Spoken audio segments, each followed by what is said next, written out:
আমরা আজকে বানাবো বাংলাদেশি স্টাইল আলু পরোটা।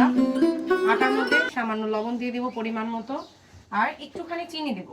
চিনি আর লবণটা আপনারা আপনাদের টেস্ট অনুযায়ী দিয়ে দিবেন।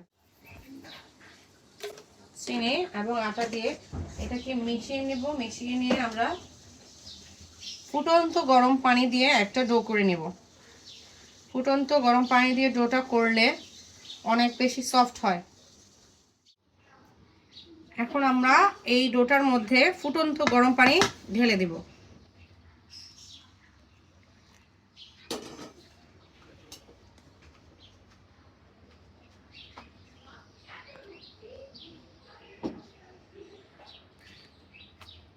ফুটন্ত গরম পানি ঢেলে এখানে আমরা একটা সুন্দর করে ডো তৈরি করে নেব। সহজ এবং মজাদার বাংলাদেশের স্টাইলের আলু পরোটা।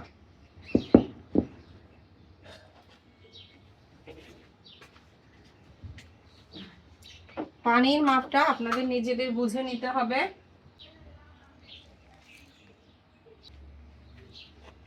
একটু একটু করে মেশাবো আর একটু একটু করে পানি দেবো যতটুকু প্রয়োজন, যাতে খুব বেশি নরম না হয়ে যায়। আর একটু সহজ করার জন্য বলে দিচ্ছি, আপনারা রুটি যেভাবে ডোটা তৈরি করেন, রুটির ডো যেভাবে তৈরি করেন সেম সেভাবে তৈরি করবেন। এখন আমি হাত দিয়ে দেখে নিব যে এটা কতটুকু নরম হলো আর পানি লাগবে কিনা। অনেক গরম, এ পর্যায়ে সাবধানে থাকতে হবে আপনাদের। হালকা একটু পানি দিয়ে এটা আমি সাইডে রেখে দেব। এবার এটাকে আমি সাইডে রেখে দেব। এটা একটু নর্মাল চলে আসার জন্য আমি এটা সাইডে রাখবো। নর্মালে যতক্ষণ না আসে তত টেস্টে রেখে দেব। এখন আমরা আলুটা মেখে নেব। দেখতে পাচ্ছেন এটা হচ্ছে আমাদের আলু। আলুটাকে সিদ্ধ করে, আমরা যেভাবে আলুটা সিদ্ধ করি সম্পূর্ণ সিদ্ধ করে আলুটাকে আমরা ম্যাশ করে নিয়েছি। ম্যাশ করার সময় আপনাদের খেয়াল রাখতে হবে আলুতে যাতে কোনো দানা না থাকে, আলুটা যাতে মসৃণ হয় সেই জিনিসটা আপনাদের খেয়াল রাখতে হবে আলুটা ম্যাশ করার সময়। আর আলু পরোটার ডোতে যত বেশি আলু দিবেন মাঝখানে, অবশ্যই ডো অনুযায়ী আলু দিতে হবে, যত বেশি আলু দিবেন টেস্টটা কিন্তু অত মজা হবে। এখন আমি এখানে শুধু ম্যাশ করা পটেটো আছে, মানে আলু আছে, এর সঙ্গে আমি অন্যান্য মশলাগুলো দিচ্ছি, আপনারা দেখে নেন। আটার পরোটা করছি আর এখানে প্রায় আধা কেজির উপরে আছে, আধা কেজির একটু বেশি আলু আছে। 4 কাপ মেজারমেন্ট কাপের 4 কাপ আটা নিয়েছি আমি। আপনারা চাইলে ময়দা দিয়েও করতে পারেন। আর এখানে আমি পরিমাণ মতো লবণ ইউজ করব। লবণটা আমি টেস্ট করে করে দিব। এখানে আমি একটা ম্যাগি মশলা দিয়ে দিচ্ছি, সেটা আমি দিয়ে দিচ্ছি একটা। এখানে আমরা শুকনো মরিচ ক্রাশ করা দিচ্ছি, প্রায় 8 থেকে 10টা শুকনো মরিচ আমি এখানে ক্রাশ করে রেখে দিয়েছি হালকা তেলে, তারপর এটাকে ক্রাশ করে রেখেছি। এখানে হচ্ছে 5 ফোড়ন গুঁড়া, আমি এখানে 5 ফোড়ন গুঁড়ো দিয়ে দিচ্ছি 1 চা চামচের মতো।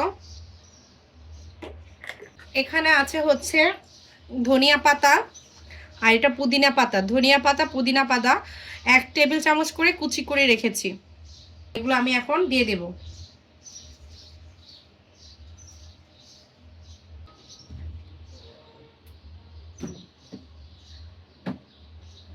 সামান্য একটু বিট লবণ দিব আমি, সামান্য একটু বিট লবণ দিচ্ছি, 1 চিমটি পরিমাণ বিট লবণ। একটুখানি গরম মশলা গুঁড়া, এটা আপনারা চাইলে স্কিপ করতে পারেন, আমি দিয়েছি, আমার কাছে ফ্লেভারটা আরো ভালো লাগে, দ্যাটস ওয়াই। এটাকে এখন আমি সুন্দর করে মেখে নেব। এই আমাদের মশলা, আমরা আর কিছু ইউজ করব না। আরেকটা জিনিস ইউজ করব, মানে মশলার মধ্যে আর কিছু ইউজ করব না। এই জিনিসটা আমরা এখন মেখে নেব সুন্দর করে।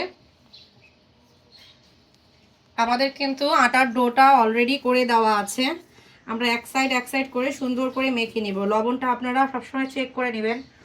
আপনাদের সব কিছুতেই লবণ যদি মনে হয় কম, তখন নিজেদের টেস্ট অনুযায়ী লবণ ঝালটা অ্যাড করবেন। এখন এটাকে সুন্দর করে মেখে নিতে হবে। যত সুন্দর করে মাখবেন কোনায় কোনায় মশলাটা মিশে যাবে, তত টেস্টি হবে আলু পরোটাটা, তত টেস্টি হবে।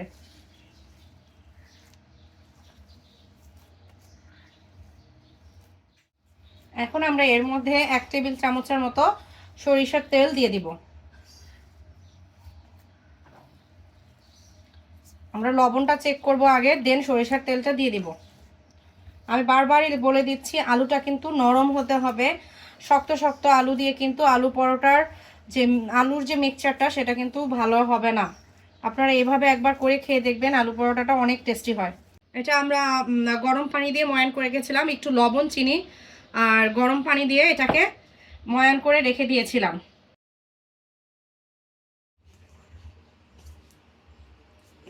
এই যে আপনারা দেখতে পাচ্ছেন, এরকম মসৃণ করে সুন্দর করে একটা ডো করে নিতে হবে।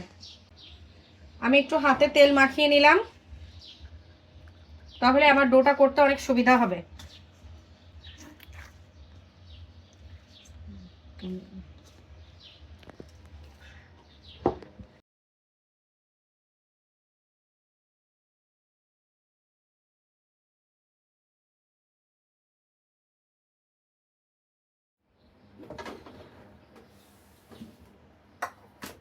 একটু বেশি করে পোর্শন নিতে হবে, না হলে আলুর পুরটা বের হয়ে যাওয়ার চান্স থাকে। এখন আমি 2 হাত ইউজ করতেছি, আমার কিন্তু হ্যান্ড ওয়াশ করা, দুটোটা হাতই ওয়াশ করা। এই যে আপনারা দেখতে পাচ্ছেন, আমি সাইড দিয়ে প্রেস করব, সাইড দিয়ে প্রেস করে একটা টুপলার মতো করে বানিয়ে নেব। সেখানে আমি আমার আলুর যে স্টাফটা সেটা ঢুকিয়ে দেবো। এই যে এভাবে করে নিয়েছি, দেখেন একটা সুন্দর একটা গর্তের মতো হয়ে গেছে। এখানে আমি আমার আলুর স্টাফটা দিব, দেন এটাকে বন্ধ করে দেব।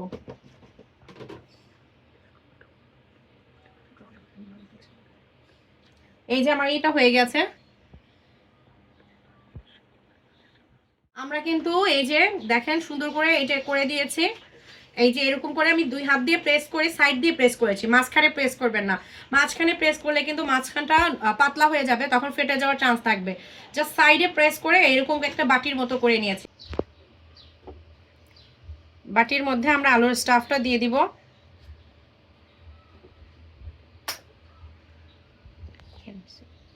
আমি এখানে দেখতে পাচ্ছেন একটু হিউজ পরিমাণের আলু ইউজ করেছি কিন্তু এখানে। হ্যাঁ, আলুর পুরটা যত বেশি বেশি হবে, পরোটাটা কিন্তু তত বেশি মজা হবে খেতে। এখন দেখছেন এই যে আমি হাতের এই যে বৃদ্ধাঙ্গুলটা দিয়ে চাপ দিয়ে এটাকে চাপ দিয়ে এটা উপরে উঠে দিব, এটাকে চাপ দিয়ে এটা উপরে উঠে দিব। এই যে এভাবে, অনেক ইজি প্রসেস, অনেক ইজি প্রসেস। এই যে এইভাবে এইভাবে এভাবে উঠিয়ে দিয়ে এই যে পুরোটা গোল করে দিচ্ছি এভাবে। এবার এভাবে আমি এটা রেখে দেবো। কতটুকু আলু স্টাফ করতে হবে আমি এখন বলে দিব, 2 টিস্পুন অথবা 3 টিস্পুন। কিন্তু দেখা যাবে কি, যখন আপনি আটাটা দিচ্ছেন, আপনাদের ডো যদি ছোট হয় তখন কিন্তু আলুটা আরো বেশি বের হয়ে যাবে, তখন আপনারা এটাকে সিল করতে পারবেন না। দ্যাটস ওয়াই এটা আপনাদের ইসের উপর ডিপেন্ড করবে যে আপনারা কতটুকু ডোর মধ্যে কতটুকু মানে আলুটা স্টাফ করবেন, সেটা আপনাদের হাতের উপর ডিপেন্ড করবে। আপনারা ট্রাই করলে এটা বুঝতে পারবেন। করেন তাহলে কিন্তু আপনাদের এই যে প্রসেসটা সুন্দর হবে না, আলুটা ফেটে বের হয়ে আসবে। এই যে আমি এখন এই যে হালকা হাত দিয়ে বেলে নিয়েছি, হাত দিয়ে বেলে নিয়েছি। এবার আমি রোলার দিয়ে রোল করব হালকা হাতে, খুব হালকা হাতে। এটাকে কিন্তু আপনি প্রেস করতে পারবেন না, জোরে প্রেস করতে পারবেন না। জোরে প্রেস করলে কিন্তু ফেটে যাবে। আর হালকা বের হবে, এদিক ওদিক দিয়ে একটু একটু তো আলু পরোটা বের হবেই। আদারওয়াইজ তো আলু পরোটার যে আলু ভিতরে স্টাফ করা সেটা তো বোঝা যাবে না। বাট আমি যে প্রসেসে করেছি সেই প্রসেসে করলে আপনার ওভাবে বের হবে না, খেতেও মজা লাগবে আলু পরোটাটা। এই যে দেখেন আমার আলু পরোটার ফাইনাল লুক। একটা পরোটা আমি আপনাদের সঙ্গে শেয়ার করে দিলাম। এই যে দেখেন এটার পুরুত্বটা কতটুকু, অনেক বেশি মোটাও না আবার একেবারে পাতলাও না। এরকমভাবে করলে খেতে কিন্তু মজা হয়। দেখেন আমারও কিন্তু পরোটাটা একটু ফেটেছে, একটু কিন্তু ফাটবেই, কারণ আলুর স্টাফটা যখন অনেক বেশি হবে তখন একটু কিন্তু ফাটবেই। চুলাটা ফুল আছে আছে এই আছে। আমি এখন তাওয়াটা আগে সুন্দর করে গরম করে নিব। যখন চুলাটা গরম, তাওয়াটা গরম হয়ে যাবে, আমরা এখানে হাত দিলেই কিন্তু বুঝতে পারবো যে আমাদের তাওয়াটা গরম। হ্যাঁ, তখন আমরা পরোটা ভাজায় চলে যাব। এখন আমরা চুলাটা কিন্তু একদম কমিয়ে দিয়েছি, একদম কমিয়ে দিয়ে আমরা কিন্তু এবার প্রথম পরোটাটা বিসমিল্লাহ করে এই যে ছেড়ে দিলাম। পরোটাটা কিন্তু আমরা দিয়ে দিয়েছি অলরেডি, দেখতে পাচ্ছেন। আমরা এবার হাত দিয়ে পরোটাটাকে ঘুরিয়ে ঘুরিয়ে দেব। পরোটা কিন্তু শ্যালো ফ্রাইও করব না, আবার ডিপ ফ্রাইও না। আপনারা দেখতে থাকেন, দেখলেই বুঝতে পারবেন যে কিভাবে আমি পরোটাটা ভাজতেছি। দেখেন এই যে দুই পিঠ কিন্তু আমার সুন্দর করে ভাজা হচ্ছে। একবার যখন এটা পরোটাটা সুন্দর করে ভাজা হয়ে যাবে, রুটি যেরকম ভাজি আমরা ফার্স্টে পরোটাটা আমরা ওভাবে ভেজে নেব, দেন আমরা অয়েল ইউজ করব। তাহলে হবে কি পরোটাটা মচমচা হবে, তেল কম লাগবে, খেতেও মজা হবে। আবার কেউ চাইলে প্রথমেই কিন্তু এই যে আমার এই পিঠটা কিন্তু হয়ে গেছে, দেখতে পাচ্ছেন। ক্লোজলি আসলে আপনারা দেখতে পাবেন যে আমি আপনাদেরকে একটু ক্লোজলি দেখিয়ে দিচ্ছি। এই যে দেখেন আমার পরোটাটা কিন্তু ওই যে ভাজা হয়ে গেছে, যেভাবে আমরা রুটি ভাজি সেভাবে কিন্তু তেল ছাড়া আমার ভাজা হয়ে গেছে। এই পর্যায়ে আমি আস্তে আস্তে করে তেল ইউজ করা স্টার্ট করব। এই যে আমার পরোটা সুন্দর করে ভাজা শেষ। এই যে দেখতে পাচ্ছেন আমার পরোটা কিন্তু ফুলে উঠেছে, দেখেছেন পরোটাটা ফুলে উঠেছে। এখন আমি এটা কিন্তু আমার নর্মাল সয়াবিন তেল, আমি সয়াবিন তেলে আজকে পরোটাটা ভেজে দেখাবো আপনাদেরকে। এই যে প্রথমে এটা উঠিয়ে আমি একটু তেল দিয়ে নিচ্ছি। তেল দিয়ে নিয়ে 1 টেবিল চামচের মতো তেল ইউজ করেছি আমি। দেখতে পাচ্ছেন তেল দেওয়ার সঙ্গে সঙ্গে কিন্তু পরোটাটা ফুলে উঠতেছে। জানি না আপনারা কিরকম দেখছেন, বাট আমাদের এখানে যেমন সুন্দর একটা স্মেল বের হয়েছে। এই দেখেন পরোটাটা পুরোটা ফুলে উঠেছে, দ্যাট মিন্স পরোটাটা পুরো মচমচা হয়ে গিয়েছে, দেখতে পাচ্ছেন ভিতর দিয়ে কুক হয়ে গেছে।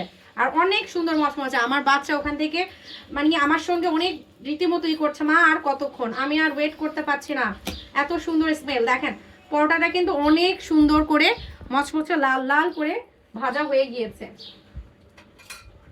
আমার পরোটা ভাজা কিন্তু কমপ্লিট। এই যে দেখেন এটা আমার ফার্স্ট পরোটা। ফাইনাল লুকটা কেমন হয়েছে প্লিজ জানাবেন। এটাকে আমরা কাঁচা মরিচ অথবা আমার ভাবি যেভাবে খায় স্লাইস পেঁয়াজ প্লাস পেঁয়াজের সঙ্গে শুকনা মরিচ ক্রাশ করে দিয়ে ওইটাকে ই করে খায়, খুব মজা লাগে। আমি আবার পিকেল দিয়েও খাই, যে কোনো পিকেল খুব টেস্ট হয়।